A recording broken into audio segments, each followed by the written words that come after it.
Que apps de relacionamento são cardápios humanos? Todo mundo sabe. Mas que essa analogia talvez esteja mais próxima da realidade do que a gente pensa, talvez nem todo mundo tenha pensado. E é sobre isso que eu vou falar nesse vídeo agora.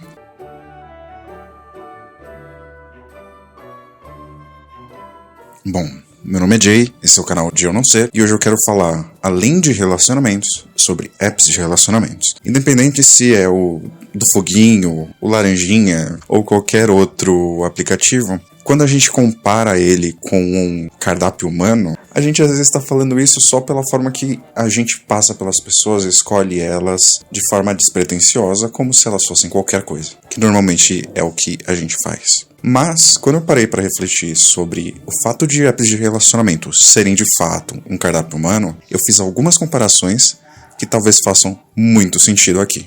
E para exemplificar isso, eu trouxe pelo menos umas 4 ou 5 características que vão ajudar a gente a fazer esse paralelo. E eu vou introduzir elas agora, e no final eu vou discorrer um pouco mais sobre no que essas características afetam a gente e a forma com que a gente se relaciona dentro desses aplicativos ou até mesmo fora deles. Primeiro, a gente sempre começa a escolher o nosso prato, normalmente a gente começa a escolher o nosso prato a partir da imagem.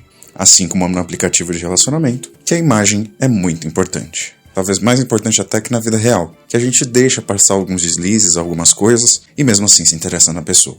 Então vamos lá. Num restaurante, quando a gente vai conhecer pela primeira vez, normalmente, quando tem no cardápio a imagem do prato, essa é a primeira coisa que chama a atenção da gente. E se não tem, e a gente tá na dúvida do que comer, a gente vai olhar no Insta, ver as fotos que tem, o tipo de prato que é, pra entender se a gente quer ou não fazer aquele pedido. Outro ponto muito importante, e que talvez seja bem relevante, no caso dos apps de relacionamento, às vezes antes da imagem, é a distância que a gente tem daquele restaurante, ou no caso dos apps de relacionamento, daquelas pessoas. Esse é um filtro muito comum nos apps de relacionamento e ajuda a gente a fazer coisas distintas. Tanto ir em restaurantes, ou, no caso, conhecer pessoas próximas, quanto tentar ir um pouco além e para lugares um pouco mais distantes que talvez tenham restaurantes diferentes, pessoas diferentes daquelas que a gente está habituado.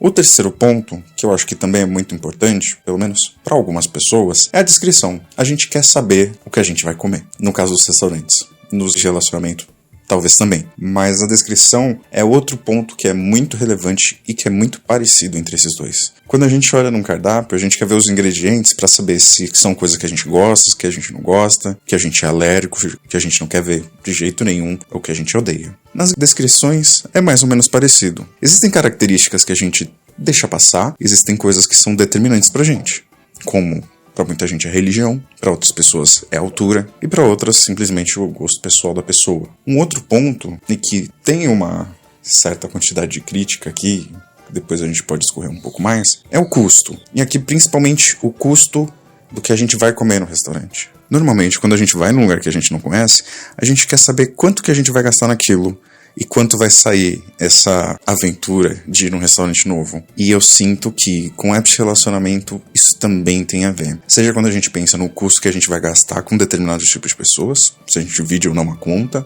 ou se a gente paga tudo de uma vez, onde que a gente pode se encontrar, e até mesmo a nossa classe social e classe econômica. E daí entra mais ou menos num outro ponto que tem a ver tanto com o custo quanto com a distância, que é a localização que está esse restaurante e a localização que está o nosso aplicativo. Porque em vários aplicativos existem opções de você mudar a sua localização, seja porque você vai viajar para outro lugar para conhecer outras pessoas e descobrir um pouco mais sobre a culinária local, e no caso de aplicativos também você acaba mudando o seu local se você vai viajar para entender um pouco mais sobre os locais. E não somente nisso, mas às vezes você pode usar também, porque talvez você não se encaixe muito bem no lugar que você está hoje e queira interagir com pessoas que estão em outros lugares. Talvez por uma questão geográfica, talvez por uma questão socioeconômica, talvez por uma questão de simplesmente não achar ninguém que se encaixe próximo de onde você está hoje. Mas aí já é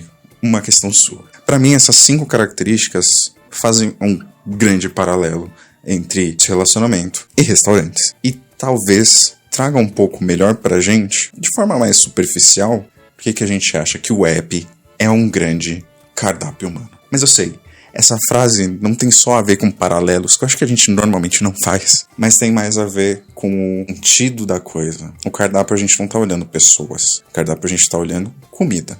E comida a gente só come, a gente não tem um relacionamento com ele e etc. Quando a gente compara os apps de relacionamento com cardápios humanos, normalmente a gente está simplificando para uma área um pouco mais superficial das relações. E por isso que a analogia com o restaurante faz tanto sentido. Mas, para além dessas comparações, então, existem algumas problemáticas que eu vou trazer para cada uma dessas características. Porque quando a gente faz essa comparação, a gente está realmente deixando as relações muito rasas e, com todo respeito, elas costumam ser. E não é só culpa da gente ou da sociedade e tudo mais. O algoritmo tem culpa também, as intenções têm culpa. Acho que a ideia aqui não é trazer um culpado, mas trazer uma reflexão. Então vamos lá.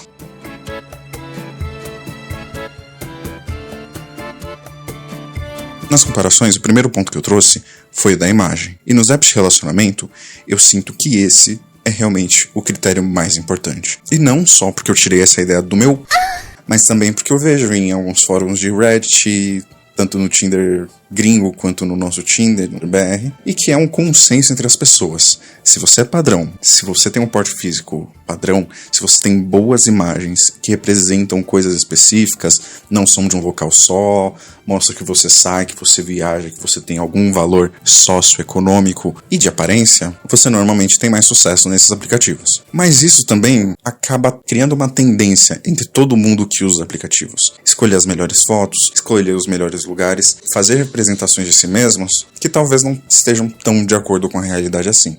Afinal, o que você quer é um like, é um match, e não necessariamente mostrar a verdade. Se for algo casual, você nem precisaria, a pessoa nunca vai descobrir. Então por que você não cria um personagem, não tira a foto de ângulos certos e mostra para as pessoas? Tentando atingir algum ideal de aparência e de imagem que as pessoas idealizam que você pode dar esse catch, pegar essas pessoas através disso. Mas existem vários problemas aí, e vocês podem falar. Mas na vida real, as pessoas também fazem isso. Homens deixam a barba crescer, fazem a barba, sobrancelha, as mulheres usam maquiagem. Mas cara, a pessoa na vida real, mesmo que ela use maquiagem e tudo mais, é muito diferente de uma imagem que você vai passar no Instagram, por exemplo, cheio de filtros e tudo mais. Você literalmente cria uma persona nos aplicativos que não necessariamente quer dizer a verdade, ou pode querer dizer uma meia-verdade. Nesses aplicativos a gente nunca tá tentando demonstrar quem a gente é, mas a gente tá tentando alcançar algo que a gente poderia ser, ou que a outra pessoa quer que a gente seja. E acho que isso tem uma problemática em geral. Assim como padrões de beleza têm problemáticas para as mulheres, para os homens, esses padrões dentro dos aplicativos também vão gerar problemáticas. Por quê? Se você não tem matches, é porque você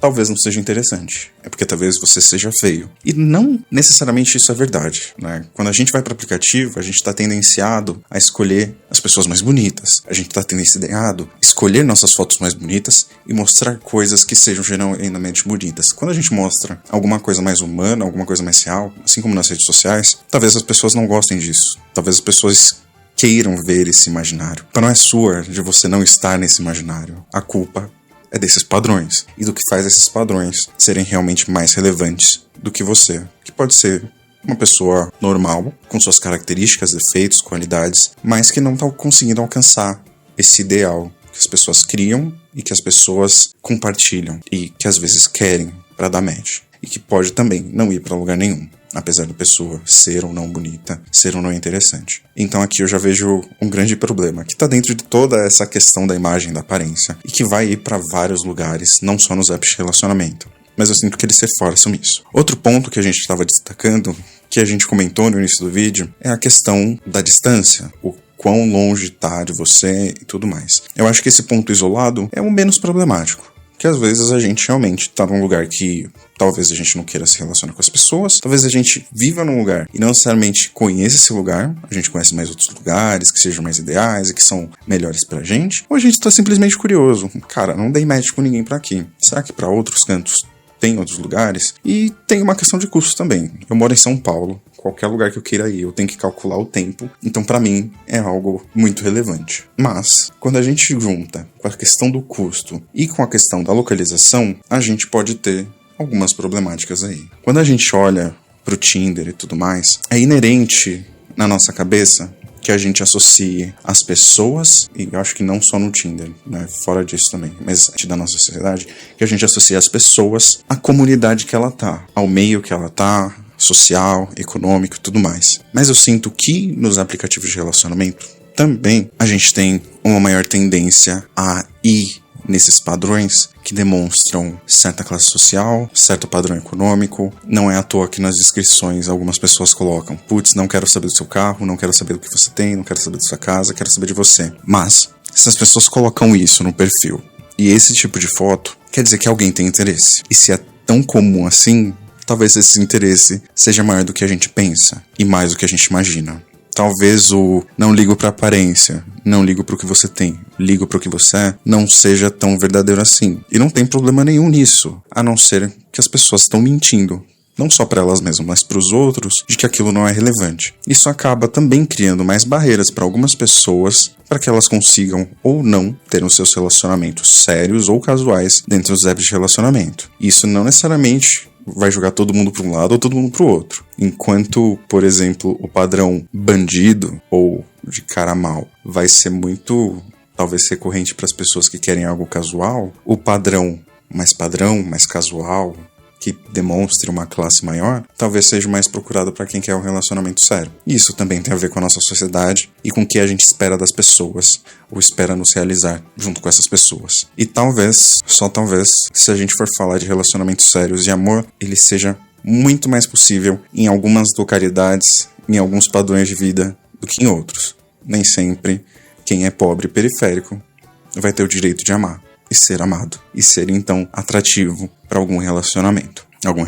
sério, propriamente dito, e só pro casual. Não é à toa que a gente sempre vê várias histórias de pessoas de classes diferentes se relacionando e sempre deduz coisas. Quando a pessoa é de uma classe mais baixa, ela vai querer uma escada, um aparato para ascender socialmente, e quando a pessoa é rica, ela está satisfazendo algum fetiche. Isso pode ou não ser verdade, mas esses estereótipos estão enraizados na cabeça das pessoas. E eu sinto que apps de relacionamento também ajudam a reforçar isso. E, outro lado, as inscrições e tudo mais, eu acho que elas são as menos problemáticas, a não ser quando a gente coloca as descrições em algumas caixinhas, por exemplo, frases padrões, arrobas de Instagram e tudo mais. Mas aí eu acho que entra menos uma problemática social e mais uma problemática dos aplicativos mesmo. Existem muitos perfis falsos, existem muitos perfis de só divulgação de redes sociais, e isso é extremamente cansativo para todo mundo.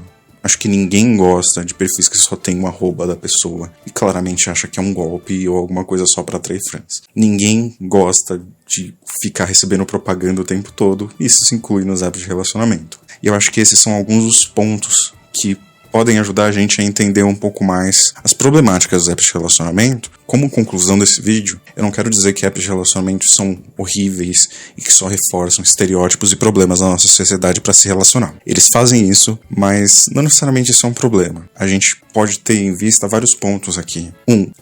Entender essa problemática, estar de acordo com ela e seguir usando esses apps de relacionamento e tentando talvez trazer isso para o nosso favor, tendo todos esses elementos em vista. Outro é sair dos apps de relacionamento e tentar algo na vida real, se relacionar com pessoas próximas, tentar conhecer pessoas através de amigos, através de festas, através de lugares mais sociais, tentar ser um pouco mais sociável e sair dessa rede de imagens e aparências propriamente dita. E outro é tentar mudar um pouco essa rede de imagens e aparências propriamente dita. Mas eu acho que o mais importante é a gente ter sempre na cabeça que essas características, esses estereótipos são presentes, tanto em apps de relacionamento quanto na vida, e que o fato da gente ter muitos matches, ter poucos matches, não ter match nenhum, ter poucos likes, ter likes de pessoas que a gente não curte e tudo mais, não diz tanta coisa sobre o que a gente é, sobre a nossa aparência, se a gente é bonito, se a gente é feio, porque isso tá envolto de um monte de coisas que vão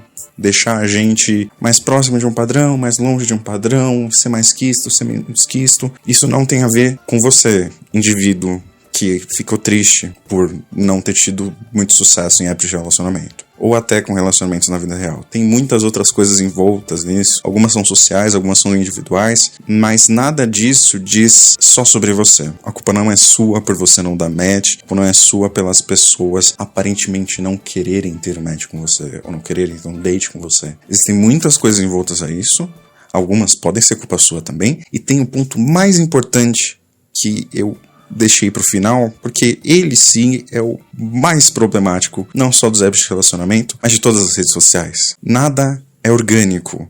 As coisas não acontecem porque tem que acontecer. As coisas acontecem porque existe um algoritmo que deixa as coisas acontecer. Então, definitivamente, você pode ter características que as pessoas não gostam, mas não são apenas elas que estão fazendo com que você não conheça pessoas interessantes e tudo mais. Mas o principal, acho que a questão ímpar aqui é o algoritmo. É o que faz essa empresa comprar suas informações, vender os seus planos Plus, Gold, Premium para você, para fazer com que você gaste dinheiro na tentativa de melhorar essa autoestima, melhorar a sua abrangência nas pessoas, melhorar a forma com que as pessoas te veem e aumentar os seus números. Se não existisse um algoritmo, essa história podia ser totalmente diferente. E eu não tô aqui para falar do IC, mas o algoritmo é uma figura importantíssima em todo esse ecossistema de redes sociais, de aplicativos e de apps de relacionamento. Então tenha isso em mente. Tenha sempre isso em mente quando você for usar qualquer uma dessas redes. Não se sinta mal por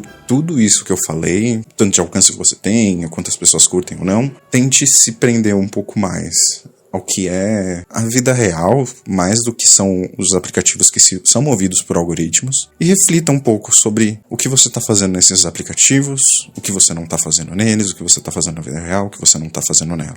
E eu acho que é isso. Esse foi mais um vídeo do canal. Se você gostou, deixa um like, compartilhe, se inscreva. E se você discorda de mim, acha que tem outras características que eu não tô percebendo aqui e tem outros pontos que valem a pena a discussão, deixa nos comentários. Qualquer comentário é bem-vindo e essas discussões e tudo mais podem ser muito importantes para muita gente.